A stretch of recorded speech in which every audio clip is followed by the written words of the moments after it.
நம்ம அஜித் சார் பார்த்தீங்கன்னா, சினிமாவிற்குள்ள நுழைந்த ஆரம்ப காலகட்டங்கள்ல பல போராட்டங்கள சந்திச்சாரு. எந்த ஒரு சினிமா பின்புலமுமே இல்லாமல் திரைத்துறையில காலடி எடுத்து வைத்ததால, இவருக்கு நெறைய அடிகள் அடுத்தடுத்து விழுந்தது. அது மட்டும் இல்லாம அப்போதையே கார் ரேஸ், பைக் ரேஸ் மீது அதீத ஆர்வம் கொண்டவர் அப்படின்னு கூட சொல்லலாம். அதன் பிறகு படிப்படியாக தன்னுடைய கடின உழைப்பால சினிமாவிலுமே ஒரு மிகப்பெரிய இடத்த பிடிச்சாரு. தற்போது தல, ஏகே அப்படின்னு செல்லமாக அழைக்கக்கூடிய இடத்துல நம்ம அஜித் சார் இருக்காரு. இவரோட நடிப்புல கடைசியாக குட் பேட் அக்லி திரைப்படம் ரிலீஸ் ஆச்சு.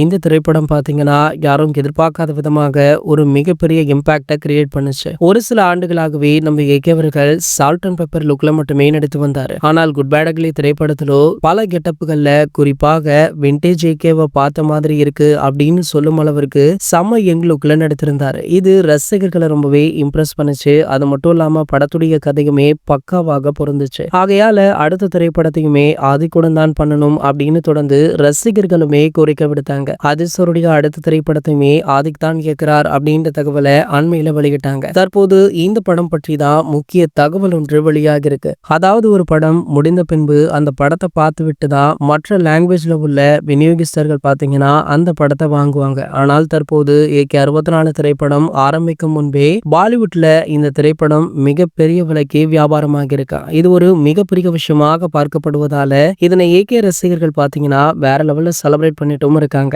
இது போன்ற சினிமா செய்திகளை பற்றி நீங்க உடனே தெரிஞ்சுக்க நம்மளுடைய சினிமா கொட்டா அப்படின்ற நம்ம சேனலை சப்ஸ்கிரைப் பண்ணிக்கோங்க.